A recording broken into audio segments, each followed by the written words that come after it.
O Gilberto Carvalho entra na minha sala, o Gilberto Carvalho era chefe de gabinete, entra na minha sala e falou: Lula, tem um tal de professor Raduan que ele quer doar uma fazenda de 640 hectares para fazer uma universidade que tenha todos os cursos rurais que for preciso fazer nesse país.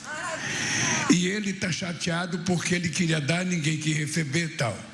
Eu, na hora, liguei para o Haddad. E o Haddad conhecia o Raduan. O Haddad já tinha lido o Lavoura Carca, o Copo de Cora, ali outras coisas mais, artigo dele na Folha de São Paulo. Em 24 horas, a gente estava com essa universidade no nosso poder, e é por isso que eu estou aqui numa homenagem a esse homem extraordinário, porque nos Estados Unidos, quando uma pessoa tem herança e ela morre, 40% da herança é paga de imposto. Uma fazenda dessa, se fosse vendida para os herdeiros, 40% era de imposto. Então, nos Estados Unidos, como o imposto é caro, você tem muitos empresários que fazem doação de patrimônio para a universidade, para institutos, para laboratórios, para fundações. Aqui no Brasil você não tem. Você não tem ninguém que faça doação, porque o imposto sobre herança é nada, é só 4%. Então a pessoa não tem interesse em devolver o patrimônio dele. E quando aparece um homem que aos 75 anos de idade naquela época assume a vontade e a responsabilidade de se desfazer de um patrimônio dele como esse aqui, para que a gente pudesse formar milhares e milhares e milhares de meninas e meninos nesse país, para ajudar o país a se transformar num país grande, num país importante, num país competitivo. A gente só tem que dizer: graças a Deus, Raduan, Deus te pôs no mundo e você está colocando essa dádiva que Deus te deu para o futuro desse país. Bem, eu quero cumprimentar os meus ministros, Camilo, Paulo Teixeira e Laércio. Quero cumprimentar o reitor e a reitora Lia Rita, da Universidade Federal de São Paulo, o Dácio Roberto Mateus, da Universidade Federal do ABC, o Silmário Batista dos Santos, do Instituto Federal de São Paulo, o nosso companheiro Germano Almeida, prefeito do município de Buri, o Alexandre, secretário de Educação Superior do MEC, o nosso companheiro Edinho, prefeito de Piracicaba, Ana Terra Reis, secretária de Abastecimento e Cooperação, o Edinho é de Araraquara. Bem, eu quero agradecer, Edinho, a tua presença aqui, porque Araraquara é uma das cidades muito importantes de São Paulo, uma cidade que eu diria muito bem estruturada, muito bem, que é o sonho de toda e qualquer cidade ter o mesmo nível que Araraquara consegue dar para o seu povo, e o Edinho é um extraordinário prefeito. Eu quero cumprimentar o Mário Sérgio Tassinari, de Itapeva, o Alex do Rogério Camargo de Lacerda, de Itaberá, o companheiro Josemar Forte Nascimento, de Nova Campina, e o Sérgio Vitor Borges Barbosa, de Apiauí. Quero cumprimentar o Alberto Carmassi, diretor do campo da Lagoa do Sino da UFSCar, o Fábio Grigoleto, diretor do Centro de Ciência da Natureza da UFSCar, o meu querido companheiro Gilmar Mauro, da Direção Nacional do Movimento Sem Terra, o companheiro Murilo Araújo Piccoli, estudante do curso de Engenharia, a nossa querida companheira Alessandra da Silva Carvalho, representante da Cooperativa da Terra, e a Jéssica Roberta de Lima, funcionária do campus Lagoa do Sino. Companheiros e companheiras desse extraordinário campus Lagoa do Sino, companheiros de Buri, das cidades da região, gente de Itapeva que está aqui. E eu só queria que vocês entendessem, uma coisa importante. Não sei se vocês já participaram daquele jogo de palito, eu não sei se existe ainda, aqueles palitinhos coloridos que você coloca em cima de uma mesa, solta ele e você vai tirando aquele que não pode mexer com o outro. Se mexer, você perde e o adversário começa a jogar. Governar é um pouco isso.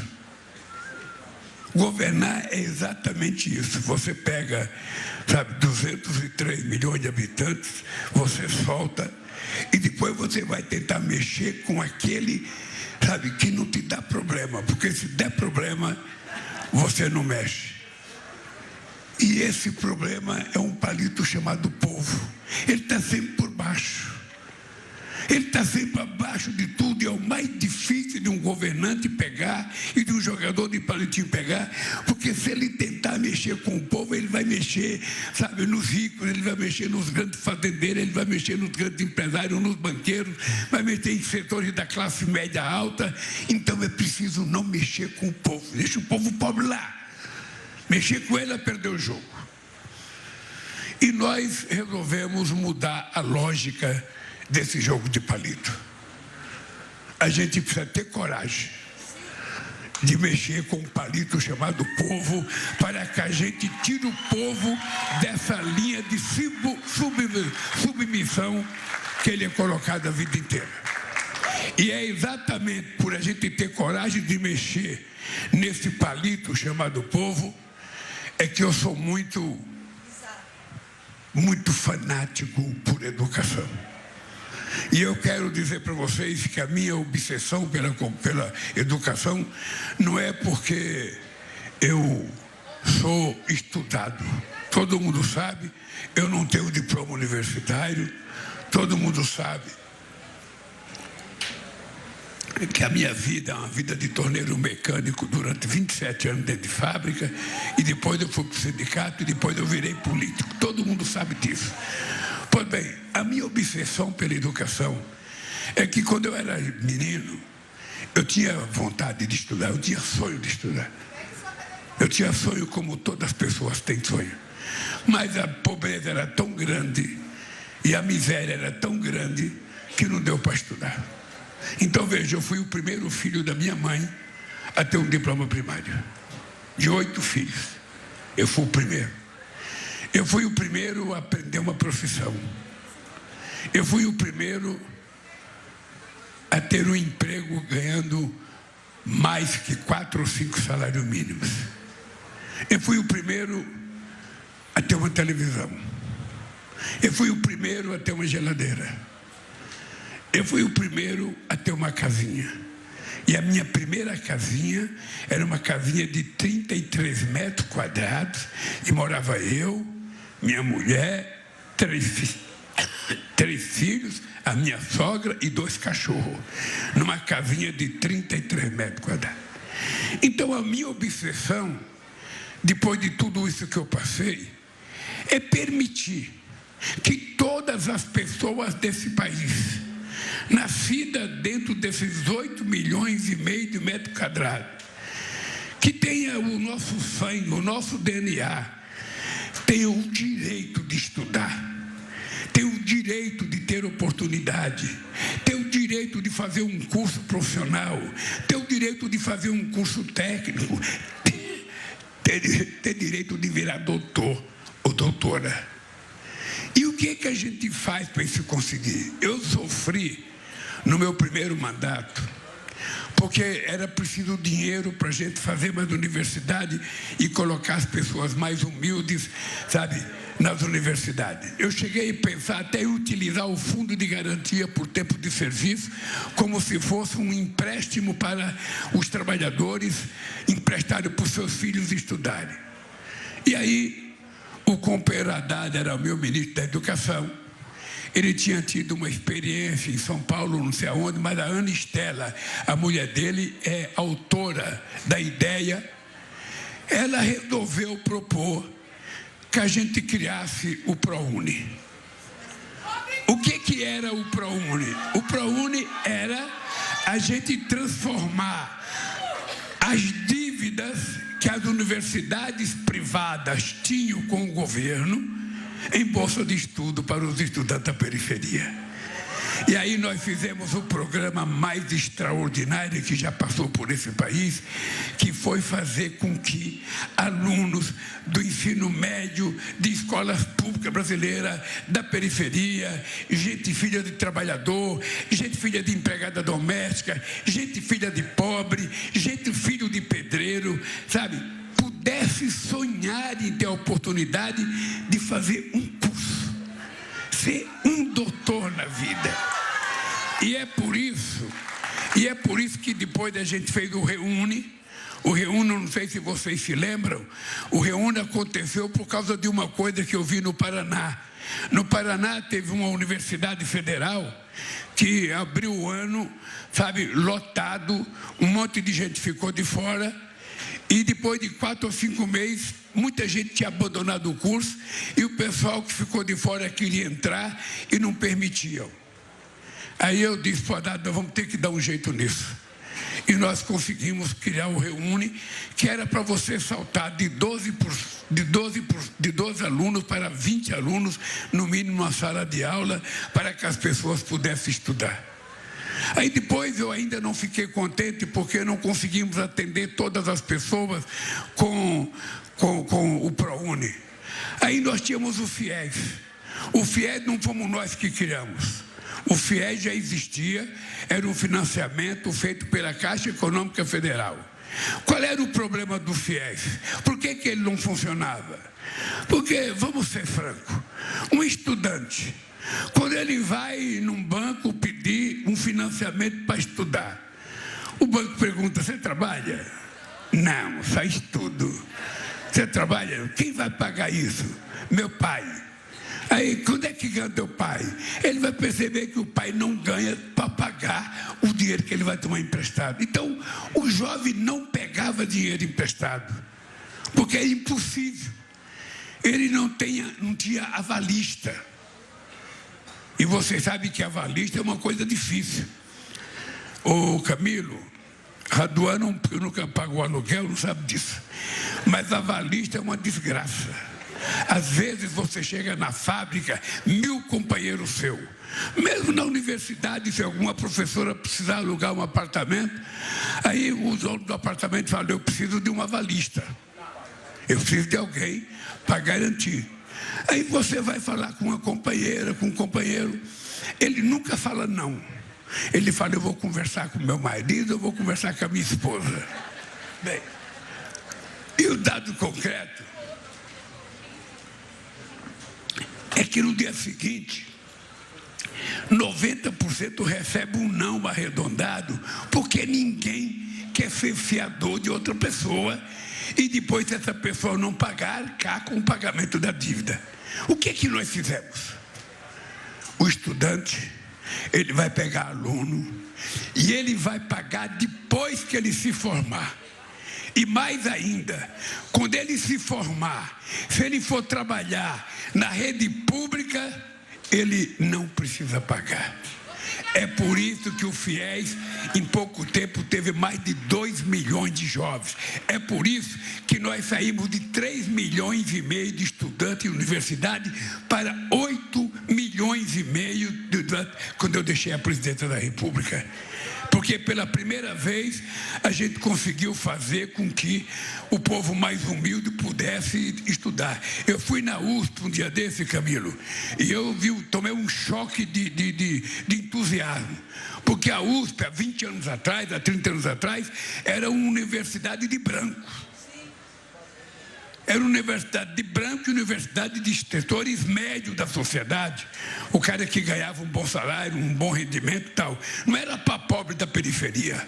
Hoje, você entra na USP, metade dos estudantes é negro, pardo, meninas negras, pardas e muita gente da periferia de escola pública estudando na USP. É esse país que nós precisamos criar para a gente poder dizer um país de todos, sabe? A outra coisa foi com o Instituto. Quando eu entrei na presidência, eu descobri que o primeiro Instituto Federal tinha sido criado pelo presidente Campos Salles em 1909, na cidade de Campos, no Rio de Janeiro. E de 1909 a 2003, eles tinham feito no Brasil inteiro 140 institutos federais. Pois bem, quando eu terminar o meu governo agora, nós vamos ter 782 institutos federais para garantir que nesse país todo mundo tenha o direito de ter uma profissão, todo mundo tenha o direito de ter conhecimento, todo mundo tem o direito de tirar proveito da sua inteligência para aperfeiçoar o seu conhecimento, melhorar a produção do Brasil, melhorar cientificamente as coisas que nós fazemos, melhorar do ponto de vista tecnológico, porque um país importante não é aquele que só exporta soja, milho e minério de ferro, é aquele que exporta inteligência, aquele que exporta conhecimento, aquele que exporta gente para produzir coisa de valor agregado. É com esse país que eu sonho. E por sonhar, eu digo para os meus ministros, não utilize nunca a palavra gasto quando estiver falando de educação. Nunca. A palavra gasto vale para qualquer coisa, só não vale para você cuidar da educação e para você cuidar da saúde, porque cuidar da saúde é investimento, porque uma pessoa com saúde, ela trabalha melhor, ela vive melhor, ela está mais feliz. Uma pessoa doente está sempre doente, sempre mal, sempre precisando de ajuda, sempre tomando remédio e trabalhando pouco. Então a gente quer que as pessoas compreendam duas coisas. Investir para melhorar a qualidade de saúde das pessoas é investimento e não gasto. E investir na educação é investimento e não gasto. Esse é o critério para que a gente possa, quando a gente jogar os palitinhos da gente, a gente não ter medo de mexer naquele palito que está lá embaixo sufocado por todo mundo. Pois bem, companheiro, com base nisso, a gente voltou a governar esse país.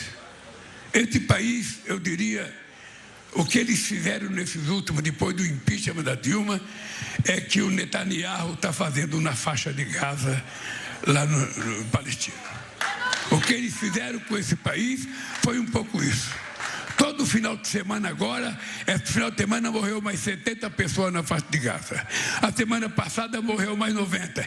E quem é que está morrendo? É soldado? Não. É terrorista? Não. Quem está morrendo? São mulheres e crianças que são vítimas dos ataques todo santo dia de um governo que já foi condenado pelo Tribunal Internacional. O mesmo tribunal que condenou o Putin pela guerra da Ucrânia, condenou Israel porque está fazendo isso com a faixa de Gaza. E não é o povo de Israel, porque o povo de Israel também não quer guerra. O povo de Israel quer paz. É o governo que é irresponsável e não tem sequer respeito pelas decisões da ONU. Então, companheiros e companheiras, esse país estava assim. O que o Camilo falou de obras na educação, se a ministra Nízia da Saúde estivesse aqui, ela falava também das obras paralisadas da construção de UPAs e UBS por esse país. Só para vocês terem ideia, o mais médico, que tinha 20 mil médicos quando a Dilma foi empichada, quando eu assumi a presidência, o mais médico só tinha 12 mil médicos. Hoje, já somos 26 mil médicos, porque nós queremos levar médico para todo mundo.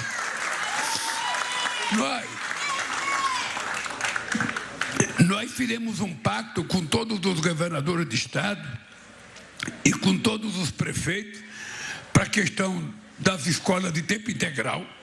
Nós fizemos um pacto para alfabetizar as crianças na idade certa, porque nós queremos que quando uma criança estiver no segundo ano do ensino fundamental, ela já esteja alfabetizada.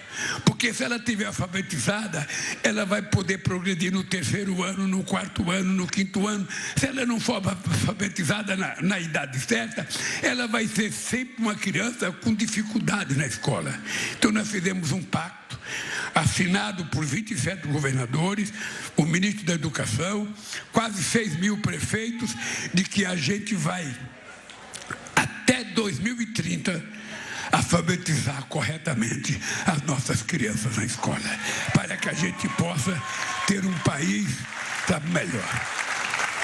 Ô, gente, a bolsa da CAPES, a bolsa do FINEP, 7 anos sem reajuste.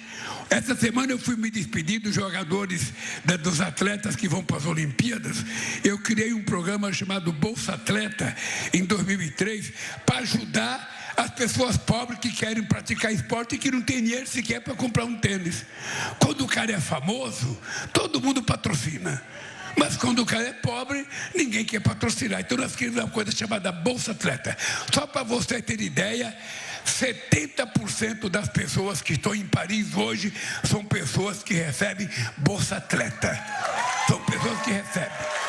E eles passaram 10 anos sem dar reajuste. Ou seja, eu fico imaginando, se você tem um governo que não cuida da saúde, se você tem um governo que não cuida da educação, se você não tem um governo que cuida do emprego, se você não tem um governo que não cuida sequer do aumento do salário mínimo, que eles ficaram também 10 anos sem aumentar, porque é importante fazer a diferença entre o aumento e a reposição inflacionária. Quando você dá no salário a inflação, você está apenas repondo o poder aquisitivo.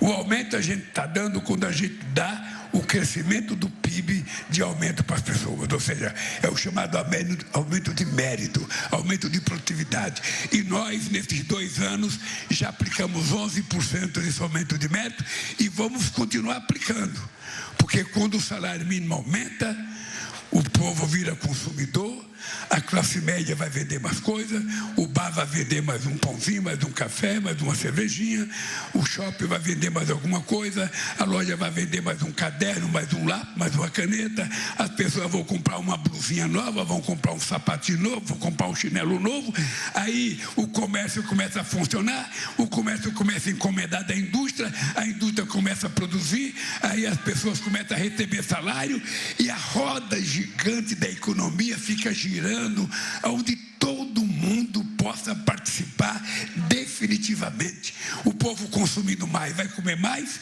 comendo mais os agricultores vão ter que plantar mais, plantando mais a gente vai ter comida mais barata e a gente vai ser mais bonitão, mais gordo e mais saudável nesse país. Por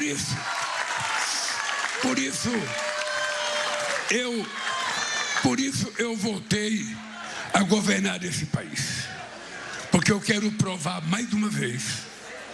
Quero provar. Nesse 1 ano e 7 meses, nós já tiramos 24 milhões de brasileiros da linha de pobreza e da fome. 24 milhões e meio. E vamos acabar outra vez com a fome. Eu vou contar um caso para vocês, só para vocês terem noção do que aconteceu com esse país. Porque tem gente que fala, não, isso é o Lula que fala, isso é esse tal do PT que fala, é esse tal de comunistas que fala. Eu vou dizer para vocês todos aqui tem uma parte de gente muito culta, sabe, deve ser professor, deve ser doutor, vocês vão acompanhar. Em dezembro de 2010, esse país chamado Brasil vendia 3.800.000 carros por ano. Em 2010, eu deixei a presidência dia 31 de dezembro. Esse país vendia 3.800.000 carros por ano. Eu votei 15 anos depois.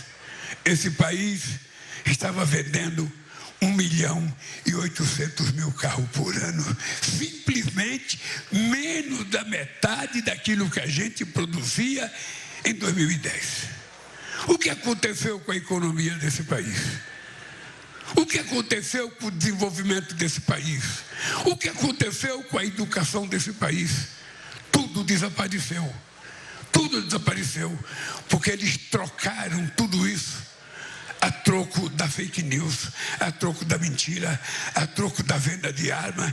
Libera a arma para o povo comprar. O povo não quer arma. Quem quer arma é o crime organizado.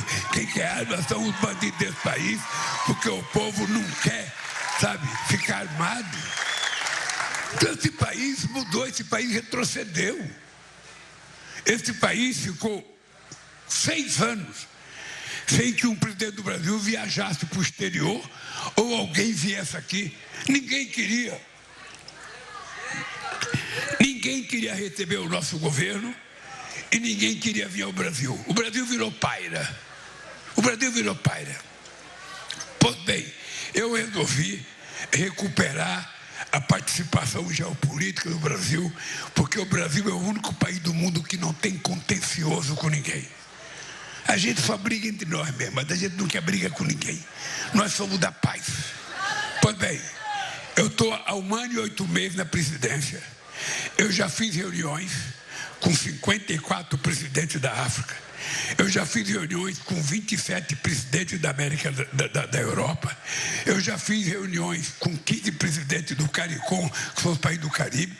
Eu já fiz reunião com 33 presidentes da América Latina. Eu já fiz reunião do G20 com mais 20 países. Eu já fiz uma dos BRICS com mais 20 países. E já participei de 2 reuniões do G7. Ou seja, apenas em 1 ano e 8 meses, eu já tive mais contato com o presidente da República do que o outro governo jamais imaginou ter. Aliás, eu vou dizer para vocês uma coisa, Raduan. Acho que na história do Brasil nunca teve ninguém que tivesse a quantidade de contato que a gente está tendo de gente que quer vir investir no Brasil. Você sabe quantos mercados novos nós abrimos para as exportações brasileiras? 165 novos mercados em 55 países. É por isso que a gente está batendo recorde nas exportações. É por isso que a gente está vendendo mais. E é por isso que tem mais gente querendo vir para o Brasil. Porque agora o que está na moda é transição energética. E transição energética é com o Brasil. A gente tem 80% da nossa energia totalmente limpa. A gente tem 50% da energia envolvendo combustível limpa. A gente tem etanol há 40 anos. A gente tem biodiesel já há 20 anos, e a gente agora quer fazer muita coisa de eólica, muita coisa de solar, muita coisa de biomassa e hidrogênio verde, que é o desejo do mundo de acabar com a emissão de carbono para o planeta. É isso que o Brasil vai fazer esse ano. É por isso que eu digo todo dia, e vou terminar, Raduan. Eu digo todo dia, não tem um brasileiro mais otimista do que eu. Eu tenho 78 anos de idade, 78 anos de idade. Pareço um jovem, mas já tenho 78 anos de idade. Pois bem, eu confesso a vocês que quando a gente tem uma causa, a gente não envelhece. Porque a causa é que mobiliza a gente e motiva a gente. Por isso eu queria pedir para vocês, estudantes. Eu sei que de vez em quando os estudantes são arredios. Os estudantes não gostam de política. Os estudantes às vezes falam, não, porque política não presta. É porque todo político é ladrão. Porque todo político é corrupto. Eu sei como é que vocês fazem na casa de vocês. Sei como é que vocês fazem quando dão em grupinho. Porque vocês nunca tiveram a minha idade, mas eu já tive a idade de vocês. Então é mais fácil eu saber como é que vocês pensam do que vocês saber como é que eu penso. E o que eu queria dizer para vocês? Gente, é que é o seguinte, ou a gente faz política, ou a gente está lascado. Ou a gente faz política. Veja, eu não estou dizendo vocês escolherem partido, não. Eu estou dizendo política, é decisão política. Tudo no mundo é decisão política. Se você vai invadir a Ucrânia, é decisão política. Se você vai sair da Ucrânia, é decisão política. Se você vai atirar nos palestinos, é posição política. Se você não vai atirar, posição política. Se você vai combater a fome, é posição política. Se você não vai combater a fome, é posição política. Por quê? Porque tudo você tem que decidir. É por isso que a política a gente não aprende na universidade. Você não aprende na universidade a tomar decisões políticas. Porque ela depende muito, mas muito da sua cabeça, do seu dia a dia, da sua intuição, do seu compromisso de classe. Você quer governar para quem? O Brasil não teria problema nenhum se você quiser governar só para 35% da população. Aí você tem 35% de um padrão de classe média, sabe que tem de tudo, que pode viajar. E o restante vai para onde? Então tem que ter alguém que pense no restante.